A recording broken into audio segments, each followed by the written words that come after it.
વિદ્યાર્થી મિત્રો જય સ્વામિનારાયણ। આજે આપણે હાઇડ્રોજનનો પ્રશ્નોમાં આગળ ચર્ચા કરીશું। હાઇડ્રોજનમાં કે ચેપ્ટર 9 હાઇડ્રોજન છે, એમાં પહેલો પ્રશ્ન છે કે આમ તો હાઇડ્રોજન આપણે એવું કહેવાય છે કે હાઇડ્રોજન જે તત્વ છે ને એ ભવિષ્યનો ઉર્જાનો સ્ત્રોત તરીકે જોવામાં આવે છે, બરાબર। હાલ આપણી પાસે સીએનજી છે, પીએનજી છે, પેટ્રોલ, ડીઝલ, કેરોસીન આપણે વાપરીએ છીએ ફ્યુલ તરીકે, પણ નજીકના ભવિષ્યની અંદર તમને ક્યાંક હાઇડ્રોજન થી ચાલતી કારો જોવા મળે તો નવાઈ નહીં પામતા। પણ તમારે મને એક વાતનો જવાબ સુધી આપવાનો છે કે આપણે હાઇડ્રોજનનો ફ્યુલ તરીકે ઉપયોગ શા માટે કરી શકતા નથી? ઓકે, તો એનું રીઝન એવું છે કે હાઇડ્રોજનને જ્યારે પરિવહન કરવાનો હોય, એક જગ્યાએથી બીજી જગ્યાએ લેવાનો હોય તો બહુ વિસ્ફોટક છે, એટલા માટે એનું પરિવહન બહુ મુશ્કેલ છે અને એ ખૂબ જ હલકો વાયુ છે, કારણ કે એનું આણી દળ કેટલું છે? ખાલી H2 છે। હવે H2 આણી દળ કેટલું થાય? 2 ગ્રામ પ્રતિ મોલ થાય। ઓકે, એક મોલ અણુ હોય ત્યારે એનું વજન કેટલા ગ્રામ થાય? ખાલી 2 ગ્રામ થાય। હવે આપણી ગાડીની ટાંકી હોય એની અંદર ગમે એટલો દબાણથી હાઇડ્રોજન ભરીએ તો વધુ બહુ આપણે એની અંદર ભરી ના શકીએ, કારણ કે આ તો કેવી વાત છે કે કોઈ રૂ હોય એને બહુ દબાઈને ભરો તો કેટલું ભરી શકાય? ખ્યાલ આવી ગયો ને? કારણ કે રૂ પોતે પોચું છે। ઓકે, આથી રૂને કોઈ ટાંકીની અંદર ભરવામાં આવે તો દબાઈને ભરી આપણે રૂ તો 2-5 કિલો 2-3 કિલો તો માન આવે એમ। તો હાઇડ્રોજન હલકો હોવાને કારણે ગમે એટલો દબાણથી આપણે ટાંકીની અંદર ભરવામાં આવે, ઓકે, તો બહુ હાઇડ્રોજન સમાવી શકાતો નથી। એના સિવાય હાઇડ્રોજન વિસ્ફોટક છે જેનું પરિવહન થોડું મુશ્કેલ છે, એટલા માટે આપણે હાઇડ્રોજનના પેટ્રોલ પંપ કે બહુ જોવા મળતું નથી, પણ ફોરેનની અંદર ઓકે તમને આવા હાઇડ્રોજનના પેટ્રોલ પંપ તમને વધારે જોવા મળશે કે ત્યાં બધી વ્યવસ્થાઓ છે। ત્યાં તો ઇલેક્ટ્રિક કાર પણ આવી ગઈ છે, ઓકે, અને આપણે ત્યાં પણ હવે હાઇડ્રોજન કરતા વધારે મહત્વ ઇલેક્ટ્રિક કારને આપવામાં આવી રહ્યું છે, કારણ કે હાઇડ્રોજન છે, ઇલેક્ટ્રિક કાર, સીએનજી, આ બધા ગ્રીન ફ્યુલ કહેવામાં આવે કે એવા ફ્યુલ છે કે એનાથી આપણે પર્યાવરણને નુકસાન બહુ ઓછું થાય। ઓકે, એટલે આપણે વધુ આવા ગ્રીન ફ્યુલ તરફ વળી રહ્યા છીએ અત્યારે, ઉર્જાના સ્ત્રોત તરીકે આપણે જોઈ રહ્યા છીએ પેટ્રોલ ડીઝલના સ્થાને। ઓકે, તો આપણે આપણો હાઇડ્રોજન જે ભવિષ્યનો ઉર્જાનો સ્ત્રોત છે એના વિશે આ પાઠમાં ભણવાનું છે। એની બનાવટો, એના રાસાયણિક ગુણધર્મો, એની પ્રક્રિયાઓ, એના વિશે બધું ભણવાનું છે આપણે। હવે આપણે આવર્ત કોષ્ટક, તમને ખ્યાલ છે કે આવર્ત કોષ્ટક આ ટાઈપનું આવર્ત કોષ્ટક છે આપણી પાસે। અહીંયા જગ્યા છે, અહીંયા દોરું છું, ચલો એટલે ખ્યાલ આવી જાય। બધાનું કામ આપણે અહીંયા કરીએ કે આપણું આવર્ત કોષ્ટક છે, બરોબર। આવર્ત કોષ્ટકની અંદર આપણે તત્વોને ગોઠવાય છે, મેન્ડેલિફે આવર્ત કોષ્ટક બનાવ્યું હતું, એમાં ઊભી લાઈનને બધાને સમૂહ કહેવામાં આવે છે। આમ તો આવર્ત કોષ્ટકની અંદર પહેલું જ સમૂહ છે, એમાં પહેલું તત્વ હાઇડ્રોજન છે અને છેલ્લું તત્વ છે હિલિયમ તરીકે લેવામાં આવે છે। ઓકે, પહેલી લાઈન છે, આડી લાઈન છે, એમાં પહેલું હાઇડ્રોજન અને પછી હિલિયમ। હવે હાઇડ્રોજનને અહીંયા મૂકવો હોય તો પહેલા સમૂહ મૂકવો પડે, ઓકે, પણ હાઇડ્રોજન છે ને એ બે સમૂહમાં મૂકી શકાય છે, એક 17મો સમૂહ અને એક પહેલો સમૂહ। 17મા સમૂહને હેલોજન કહેવાય, જેમાં ફૂલ કલિયા બહાર આવે એટલે ફ્લોરીન, ક્લોરીન, બ્રોમીન અને આયોડીન આવી શકે છે। તો હાઇડ્રોજનને બંને જગ્યાએ મૂકી શકાય છે, આલ્કલી ધાતુ સાથે પણ મૂકી શકાય અને 17મા સમૂહ સાથે મૂકી શકાય છે। હું થોડી આકૃતિ વ્યવસ્થિત દોરું તો તમને વધારે ખ્યાલ આવશે। હવે જો આપણી પાસે અહીંયા આપણું આવર્ત કોષ્ટક છે, તમને ખ્યાલ છે, ઓકે, આ ટાઈપનું આપણું આવર્ત કોષ્ટક છે। અહીંયા આ ટાઈપનું છે, અહીંયા ઊભી લાઈનોને સમૂહ કહેવાય। જે પહેલો સમૂહ છે એની અંદર લિથિયમ, સોડિયમ, પોટેશિયમ, રૂબિડિયમ અને સીઝિયમ આવે, બધાને આલ્કલી ધાતુ કહેવાય, જે પહેલા સમૂહમાં આવે છે। અને 17મા સમૂહમાં કોણ આવે છે? ફૂલ, કલિયા, બહાર આવી આવશે, ફ્લોરીન, ક્લોરીન, બ્રોમીન અને આયોડીન આવે છે। તો આ પહેલો સમૂહ છે અને આ 17મો સમૂહ છે। તો તમને ખ્યાલ છે કે મેન્ડેલિફે શું કહ્યું હતું કે એક જ સમૂહમાં આવતા બધા તત્વોના રાસાયણિક ગુણધર્મો લગભગ સમાન હોય છે। ઓકે, તો તત્વોની વહેંચણી કઈ રીતે કરવામાં આવી હતી? રાસાયણિક ગુણધર્મોના આધારે। તો હાઇડ્રોજનના રાસાયણિક કેટલાક ગુણધર્મો છે, ભૌતિક અને રાસાયણિક ગુણધર્મો, એ પહેલા સમૂહને મળે છે, આથી એને પહેલા સમૂહમાં પણ મૂકી શકાય। અને કેટલાક પાછા એવા ગુણધર્મો છે જે પહેલા સમૂહને મળતા નથી, માટે એને પહેલા સમૂહમાં મૂકી ન શકાય। જો બે સંભાવનાઓ ઊભી થાય છે, કેટલાક ગુણધર્મો આલ્કલી ધાતુ સાથે મળતા હોય, આલ્કલી ધાતુ કહેવાય। કઈ ધાતુ કહેવાય? આલ્કલી ધાતુ। તો કેટલાક ગુણધર્મો આલ્કલી ધાતુને મળે તો કેટલાક ગુણધર્મો હેલોજનને મળતા આવે છે।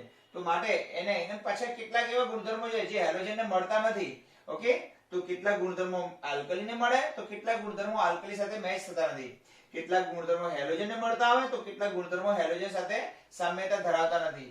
આમ એને પ્રથમ સમૂહમાં મૂકી શકાય, ના પણ મૂકી શકાય, અને 17મા સમૂહમાં મૂકી પણ શકાય અને ના પણ મૂકી શકાય। આવું બધું સંભાવનાઓ થવાને કારણે હાઇડ્રોજનનું સ્થાન ચર્ચાસ્પદ બની રહ્યું છે કે એને ક્યાં મૂકવું, પહેલામાં મૂકવું કે 17મામાં મૂકવું। આથી હાઇડ્રોજનને આવર્ત કોષ્ટકની મધ્યમાં ઉપરની તરફ સ્થાન આપવામાં આવે છે, આવર્ત કોષ્ટકની બહાર, કારણ કે એને પહેલામાં મૂકી શકાય, ના મૂકી શકાય, 17મામાં મૂકી શકાય, ના મૂકી શકાય। આ બધી ગડબડ થવાને કારણે હાઇડ્રોજનનું સ્થાન કેવું બની ગયું છે?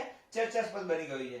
ઓકે, હવે શા માટે એને હાઇડ્રોજનને પ્રથમ સમૂહમાં મૂકી શકાય એનું રીઝન જુઓ તમે શા માટે હાઇડ્રોજનને પ્રથમ સમૂહની અંદર મૂકી શકાય તો એનું પહેલું રીઝન છે કે જો આલ્કલી ધાતુ સાથે મૂકી શકાય હાઇડ્રોજનને એનું કારણ કે એનું આપણે લખીએ કારણ કે એનું રીઝન આપી શકીએ આપણે એના બે ત્રણ આખો જે પેરેગ્રાફ છે ને તમારી ટેક્સ્ટ બુકમાં આપે છે અને એ પેરેગ્રાફ આખો અલગ અલગ મેં વાક્યો કરી અને પછી 4 ભાગેના પાડી દીધા છે અહીંયા કે શા માટે મૂકી શકાય શા માટે મૂકી ના શકાય શા માટે હેલોજન સાથે મૂકી શકાય અને શા માટે હેલોજન સાથે મૂકી ન શકાય એમ કુલ 4 ભાગ પાડે છે મેં અહીંયા તમારી સામે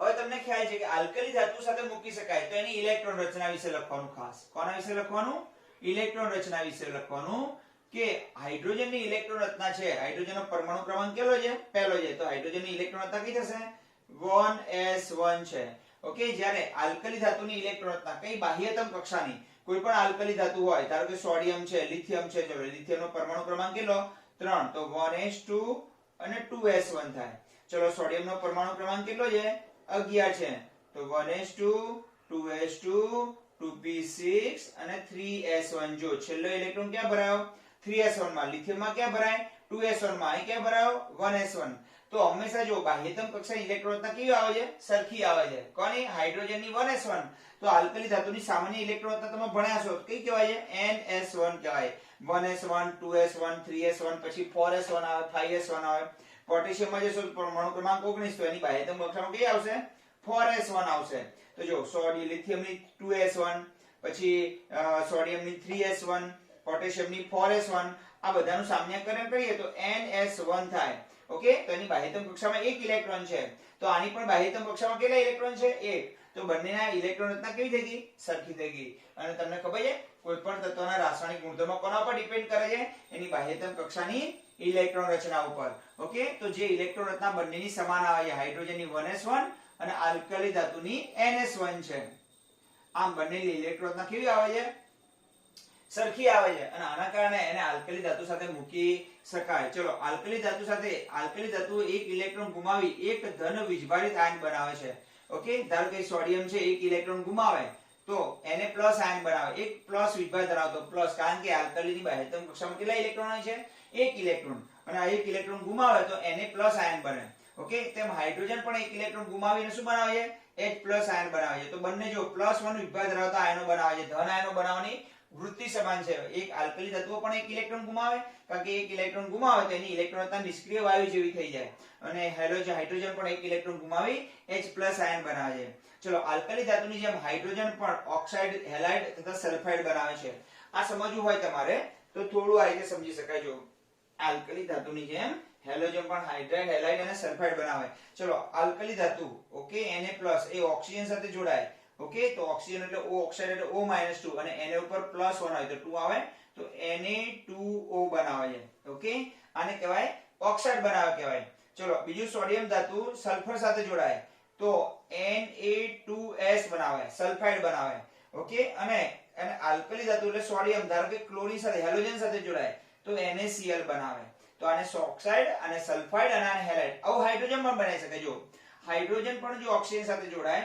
તો H2O બનાવે આના જેવો જ ઓકે હાઇડ્રોજન જો સલ્ફર સાથે જોડાય તો H2S બનાવે જો બનાવે છે અહીં Na2S બને તો અહીં H2S બને અને હાઇડ્રોજન જો ક્લોરીન સાથે જોડાય તો HCl બનાવે તો અહીં NaCl બને અહીં HCl બને અહીં Na2S બને અહીં H2S બને અહીં Na2O બને તો અહીં H2O બને તો બંનેના ઓક્સાઇડ પણ સરખા બને છે બંને સલ્ફાઇડ પણ સરખા બનાવે છે અને બંને હેલાઇડ પણ કેવા બનાવે છે સરખા બનાવે છે તો ત્રણ વસ્તુ સામ્યતા ધરાવે છે આ બધા રીઝનના કારણે એને આલ્કલી ધાતુ સાથે મૂકી શકાય હવે જો આલ્કલી ધાતુ સાથે મૂકી કેમ ન શકાય એનું રીઝન આપું તમને હવે આયનીકરણ તમને ખબર પડી ગઈ ને કે બંનેના ઓક્સાઇડ સરખા છે બંનેના સલ્ફાઇડ સરખા છે અને બંનેના હેલાઇડ પણ સરખા છે આથી આ ત્રણ વસ્તુ સરખી છે માટે આલ્કલી સાથે મૂકી શકાય બંને ઇલેક્ટ્રોન ગુમાવી અને એક ધન વિભાર ધરાવતો આયન બનાવે છે આ માટે એને આલ્કલી સાથે મૂકી શકાય બંને અને બંનેની ઇલેક્ટ્રોન રચના બાહ્યતમ કક્ષાની ઇલેક્ટ્રોન રચના બંનેની કેવી છે સરખી છે માટે એને આલ્કલી સાથે મૂકી શકાય સોરી આલ્કલી ધાતુ સાથે મૂકી શકાય તો ઇલેક્ટ્રોન રચના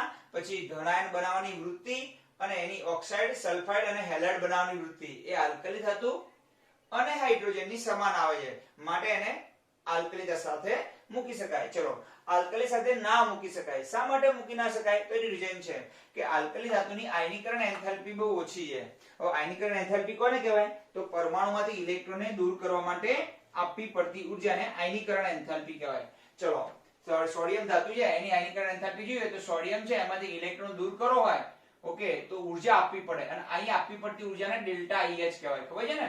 પરમાણુમાંથી ઇલેક્ટ્રોનને દૂર કરી અને ધન આયન બનાવવા માટે આપવી પડતી ઉર્જા અહીં બહુ ઓછી આપવી પડે છે કારણ કે આલ્કલીની એમના કદ મોટા છે. આલ્કલી ધાતુઓના હંમેશા આવર્ત કોષ્ટક હોય ને, આવર્ત કોષ્ટકમાં આલ્કલીઓના કદ કેવા હોય? સૌથી મોટા હોય છે.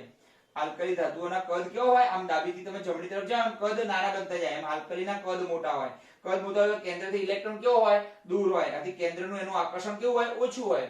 અને આકર્ષણ ઓછું એટલે દૂર કરવા માટે ઉર્જા પણ કેવી આપવી પડે? ઓછી આપવી પડે. તો આલ્કલી ધાતુ છે એમાંથી ઇલેક્ટ્રોન દૂર કરવા માટે ઓછી ઉર્જા આપવી પડે. લગભગ જો અહીં ઉદાહરણ આપ્યું છે મેં કે લિથિયમની આયનીકરણ એન્થાલ્પી 520 કિલોજૂલ પ્રતિ મોલ છે, જ્યારે હાઇડ્રોજનનું કદ ખૂબ નાનું છે. આથી એની આયનીકરણ એન્થાલ્પી ખૂબ વધારે છે કારણ કે હાઇડ્રોજનમાંથી એક ઇલેક્ટ્રોન દૂર કરી H+ આયન બનાવવા માટે અહીંયા જે ઉર્જા આપવી પડે એ ઉર્જા ખૂબ વધારે આપવી પડે. આ કેવી આપવી પડે? અહીંયા ખૂબ ઓછી આપવી પડે છે. તો આ બાબતમાં સામ્યતા ધરાવતું નથી. કોણ? હાઇડ્રોજન. કોની સાથે? આલ્કલી સાથે. આયનીકરણ એન્થાલ્પીની બાબતમાં કે આલ્કલી ધાતુની આયનીકરણ એન્થાલ્પી બહુ ઓછી હોય જ્યારે હાઇડ્રોજનની ખૂબ જ વધારે હોય. આ સિવાય બીજી કઈ બાબતમાં સામ્યતા ધરાવતું નથી? તો આલ્કલી તત્વો ધાત્વિય લક્ષણ ધરાવે. ધાત્વિય લક્ષણ કોને કહેવાય? જે ધાતુની જેમ ચળકાટ ધરાવે. તો આલ્કલી ધાતુઓ ચળકાટ ધરાવે છે, એને ટીપી શકાય. ખ્યાલ આવી ગયો ને? એ ઇલેક્ટ્રોનનું વહન કરે, ઉષ્માનું વહન કરે, વિદ્યુતનું વહન કરે, ઉષ્માનું વહન કરે, એ ટીપી શકાય. તો બધા ધાતુના ગુણધર્મો છે. ખ્યાલ આવ્યો ને? ચલો તો આલ્કલી ધાતુ ઘન અવસ્થામાં હોય છે મોટા ભાગની અને ધાત્વિય લક્ષણ ધરાવે છે. એલ્યુમિનિયમ ધાતુ છે, લોખંડ ધાતુ છે. જ્યારે હાઇડ્રોજન એ ધાત્વિય લક્ષણ ધરાવતો નથી, વાયુ અવસ્થામાં હોય છે. આલ્કલી ઘન અવસ્થામાં હોય, હાઇડ્રોજન વાયુ અવસ્થામાં હોય. આલ્કલી ધાત્વિય ગુણધર્મ ધરાવે જ્યારે હાઇડ્રોજન ધાતુનો ગુણધર્મ ધરાવતો નથી. ચલો આલ્કલી રિડક્શન કરતાનો ગુણધર્મ ધરાવે. કેમ? આલ્કલી ધાતુઓ હંમેશા ઇલેક્ટ્રોન ગુમાવે. મોટા ભાગે એમની બાહ્યતમ કક્ષામાં એક ઇલેક્ટ્રોન એટલે ઝડપથી ઇલેક્ટ્રોન શું કરે? ગુમાવે. એટલે એમનું પોતાનું ઝડપથી શું થાય? ઓક્સિડેશન. ઓક્સિડેશન થાય એટલે એને શું કહેવાય? રિડક્શન કરતા. તો આલ્કલી ધાતુ રિડક્શન કરતાનો ગુણધર્મ ધરાવે જ્યારે હાઇડ્રોજન ઓક્સિડેશન કરતાનો ગુણધર્મ ધરાવે. તો આ ત્રણ બાબતમાં એ આલ્કલી સાથે સામ્યતા ધરાવતું નથી. કઈ ત્રણ બાબતમાં? કે આલ્કલી ધાતુની આયનીકરણ એન્થાલ્પીની બાબતમાં, બીજું નંબરે ધાત્વિય ગુણધર્મની બાબતમાં, ઓકે, અને ત્રીજા નંબરે રિડક્શન કરતાના ગુણધર્મની બાબતમાં. ઓકે, આ ત્રણ બાબતમાં. તો અહીં તમારે યાદ રાખવાનું, અહીં ઇલેક્ટ્રોન રચનાની બાબતમાં, પછી ધન આયન બનાવવાની બાબતમાં, ઓકે, અને અહીંયા ઓક્સાઇડ, સલ્ફાઇડ અને હેલાઇડ બનાવવાની બાબતમાં સામ્યતા ધરાવે છે. જ્યારે અહીંયા આયનીકરણ એન્થાલ્પીની બાબતમાં, જ્યારે ધાત્વિય લક્ષણની બાબતમાં અને રિડક્શન કરતા અને ઓક્સિડેશન કરતાના ગુણધર્મોની બાબતમાં સામ્યતા ધરાવતું નથી. ચલો હવે શા માટે મૂકી શકાય? તો અહીંયા જે મેચ થતું નથી એ બધું અહીં થઈ શકે ને. દુશ્મનનો દુશ્મન આપણો દોસ્ત થઈ જાય. એના જેવું આલ્કલી ધાતુ સાથે જે વસ્તુ સામ્યતા ધરાવતી નથી એ બધી અહીં ધરાવશે. જો અહીં આયનીકરણ એન્થાલ્પી નીચી છે જ્યારે હાઇડ્રોજનની ઊંચી છે, તો આ વસ્તુ અહીં સામ્યતા ધરાવશે. જો કે હેલોજન તત્વોની જેમ હાઇડ્રોજન પણ ઊંચી આયનીકરણ એન્થાલ્પી ધરાવે છે. ફ્લોરિન, ક્લોરીન, બ્રોમિન, આયોડિનની આયનીકરણ એન્થાલ્પી કેવી છે? એમાંથી ઇલેક્ટ્રોનને દૂર કરવા માટે બહુ વધુ ઉર્જા આપવી પડે છે. શા માટે? કારણ કે આખા આવર્ત કોષ્ટકમાં તમે ડાબીથી કઈ તરફ જાઓ? ઓકે, જમણી તરફ જાઓ. કદ નાના બનતા જાય. એમ આયનીકરણ એન્થાલ્પી પણ કેવી થતી જાય? વધતી જાય. કદ નાનું થાય એમ. તો હેલોજનની આયનીકરણ એન્થાલ્પી વધારે છે તો હાઇડ્રોજનની પણ વધારે છે. માટે એને હેલોજન સાથે મૂકી શકાય. જે અહીં સામ્યતા ધરાવતું નથી કે આલ્કલીની આયનીકરણ એન્થાલ્પી નીચી છે, હાઇડ્રોજનની વધારે છે. પણ એ વસ્તુ અહીં સામ્યતા ધરાવે છે પછી કે હેલોજનની આયનીકરણ એન્થાલ્પી ઊંચી અને હાઇડ્રોજનની પણ ઊંચી. ચલો હાઇડ્રોજન જે જોવા મળે છે એ અણુ સ્વરૂપમાં જોવા મળે. એના અણુમાં બે પરમાણુ છે તો એનો હાઇડ્રોજનનો અણુ દ્વિપરમાણીય છે. જ્યારે હેલોજનના અણુ પણ કેવા છે? બધા દ્વિપરમાણીય. ફ્લોરિન ને F2, ક્લોરીન ને બ્રોમિન ને Br2, આયોડિન ને I2 એ રીતે આપણે લખી શકીએ છીએ. તો જેમ હાઇડ્રોજનનો અણુ દ્વિપરમાણીય છે એમ હેલોજનનો અણુ પણ દ્વિપરમાણીય છે. તો અણુનું બંધારણ સરખું છે. આયનીકરણ એન્થાલ્પીની બાબત, અણુના બંધારણની બાબત અને હેલોજનની જેમ હાઇડ્રોજન પણ ઓક્સિડેશન કરતા. જો અહીંયા જે ગુણધર્મ મેચ ના થયો એ બધું અહીંયા થઈ ગયો. જોયું તમે? જે ગુણધર્મ અહીંયા મેચ થતો નથી એ બધું ગુણધર્મ અહીં મેચ થાય છે. આયનીકરણ એન્થાલ્પીની બાબતમાં સામ્યતા ધરાવતું નથી. જે અહીંયા આયનીકરણ એન્થાલ્પીની બાબતમાં શું ધરાવે છે? સામ્યતા ધરાવે છે. ઓકે, અહીં ધાત્વિય લક્ષણ, અહીંયા રિડક્શન કરતાનો ગુણધર્મ સામ્યતા ધરાવતો નથી. અને અહીંયા જો એ ગુણધર્મ અહીં સામ્યતા ધરાવે છે કે હેલોજન, હાઇડ્રોજન પણ કેવો છે? ઓક્સિડેશન કરતા છે. આમ છતાં પણ હાઇડ્રોજનને હેલોજન સાથે મૂકી ન શકાય. એનું જો હેલોજન ખૂબ જ પ્રતિક્રિયાત્મક છે. પ્રતિક્રિયાત્મકતાનો અર્થ થાય ખૂબ જ સક્રિય છે. કેવો અર્થ થાય એનો? ખૂબ જ સક્રિય છે. તો હેલોજન ખૂબ જ સક્રિય છે જ્યારે હાઇડ્રોજનની પ્રતિક્રિયાત્મકતા હેલોજન કરતા ઓછી છે તો પ્રતિક્રિયાત્મકતા એટલે સક્રિયતાની બાબતમાં હાઇડ્રોજન હેલોજન સાથે સામ્યતા ધરાવતું નથી, માટે એને મૂકી શકાય નહીં. તો મિત્રો આજે આપણે એ વસ્તુ જોઈ આજે કે હાઇડ્રોજનને શા માટે આલ્કલી સાથે મૂકી શકાય, શા માટે આલ્કલી સાથે મૂકી ન શકાય, શા માટે હેલોજન સાથે મૂકી શકાય અને શા માટે હેલોજન સાથે મૂકી ન શકાય. અહીંયા જે વસ્તુ સામ્યતા ધરાવતી નથી એ બધી મોટાભાગની વસ્તુ અહીંયા સામ્યતા ધરાવશે. ઓકે, અને કેટલીક બાબતો આલ્કલી સાથે સામ્યતા ધરાવે છે. આમ હાઇડ્રોજનને પ્રથમ સમૂહમાં મૂકી શકાય અને 17મા સમૂહમાં મૂકી શકાય. આથી એને એક પણ જગ્યાએ મૂકવામાં આવતું નથી અને એને આવર્ત કોષ્ટકની બહાર મૂકવામાં આવે છે હાઇડ્રોજનને. આમ હાઇડ્રોજનનું સ્થાન કેવું છે? ચર્ચાસ્પદ છે. તમારા ચોપડીની અંદર બધા મુદ્દાઓ ભેગા આપેલા છે. મેં અહીંયા તમને બધા મુદ્દાઓ અલગ અલગ કરીને મૂકી આપ્યા છે. બરાબર, તમે લખી નાખજો. ચલો મિત્રો, જય સ્વામિનારાયણ.